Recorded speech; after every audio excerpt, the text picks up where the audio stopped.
सत्यार्थ प्रकाश के स्वाध्याय के क्रम में अभी हम प्रथम अध्याय का स्वाध्याय कर रहे हैं और प्रतिदिन नियमित रूप से संपूर्ण सत्यार्थ प्रकाश में क्या लिखा हुआ है इस विषय वस्तु को भी प्रतिदिन पढ़ते हैं। आइए पहले हम इसी का स्वाध्याय कर लेते हैं कि संपूर्ण इस पुस्तक में क्या लिखा हुआ है।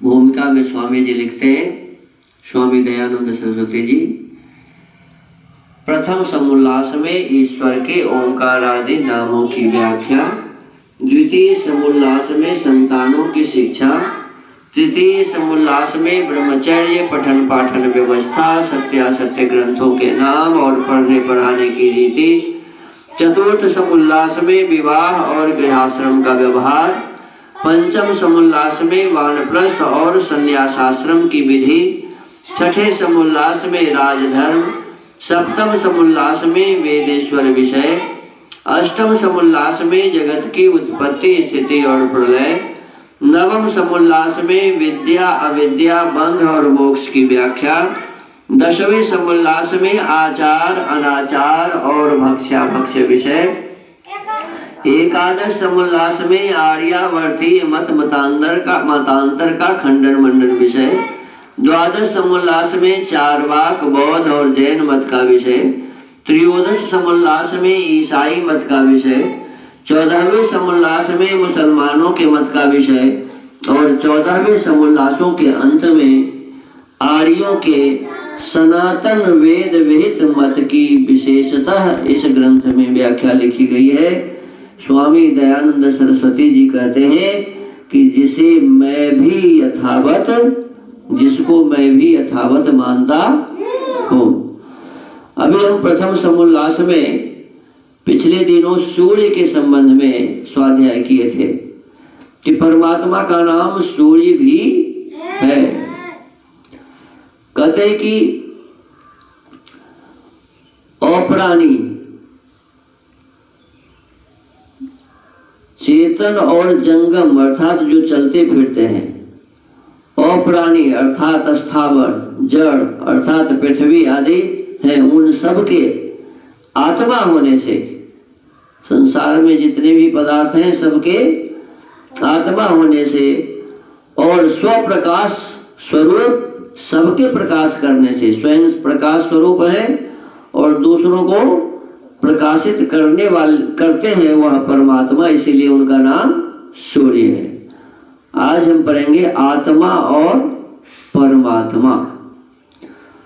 कहते अत सातत्य गमने, इस धातु से आत्मा शब्द सिद्ध होता है। आत्मा शब्द किससे सिद्ध होता है? अत धातु है, अत सातत्य गमने, इस धातु से आत्मा शब्द सिद्ध होता है। योतते व्यापनोति स आत्मा, जो सब जीवादि जगत में निरंतर व्यापक हो रहा है, इसलिए उस परमेश्वर को क्या कहते हैं? जो सब जीव आदि जगत में निरंतर व्यापक हो रहा है। संपूर्ण जगत में कौन व्यापक हो रहा है? ईश्वर। परमात्मा हमारे आपके आत्मा के भीतर में भी है। सारे संपूर्ण संसार में जहां जहां भी जो कुछ भी है सब में वो परमात्मा है। तो इसीलिए उसका नाम क्या है? आत्मा। योतति व्यापनोति स आत्मा, जो सब जीवादि जगत में निरंतर व्यापक हो रहा है। फिर कहते परश्चा सावात्मा च य आत्मभ्यो जीवेभ्य सूक्ष्मेभ्य परोति सूक्ष्म स परमात्मा, जो सब जीव आदि से उत्कृष्ट, संसार में जितने भी जीव हैं वो सबसे बढ़िया, उत्कृष्ट का मतलब क्या होता है? जो सब जीव आदि से उत्कृष्ट और जीव प्रकृति तथा आकाश से भी अति सूक्ष्म, हम आप जितने बड़े हैं उससे भी वो, जितने छोटे हैं उससे भी वो छोटे हैं। सूक्ष्म का मतलब होता है छोटा। तो कहते हैं जीव प्रकृति तथा आकाश से भी अति सूक्ष्म और सब जीवों का अंतर्यामी आत्मा है। सब जीवों के आत्मा में जो बातें हैं उसको भी जानने वाला है। अंतर्यामी का मतलब, अंतर्यामी माने भीतर के बातों को भी जानने वाला। तो हमारे आत्मा और मन में जो बातें चलती रहती हैं उसको भी वो क्या है, जानने वाला है। इसीलिए उस जानने वाले को क्या कहते हैं, परमात्मा कहते हैं। इससे ईश्वर का नाम क्या है, परमात्मा है। देखो आत्मा तो इसलिए है कि सब में है। आत्मा क्यों है, सब में है।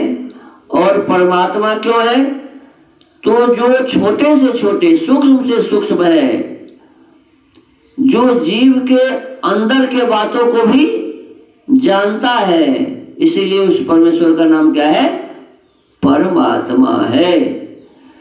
तो हमको आपको आज दो नाम एक साथ जानने को मिला कि वह परमात्मा, आत्मा, परमात्मा को भी आत्मा कहते हैं, परमात्मा को भी क्या कहते हैं जी, और परमात्मा भी उन्हें कहते हैं। तो कहीं कहीं आत्मा का अर्थ परमात्मा भी इसीलिए किया जाता है। सब जगह आत्मा का अर्थ हम ही जीव ही नहीं होता है, आत्मा का अर्थ परमात्मा भी होता है। आइए अब स्वाध्याय के क्रम को आज यहीं विराम देते हैं। ओम।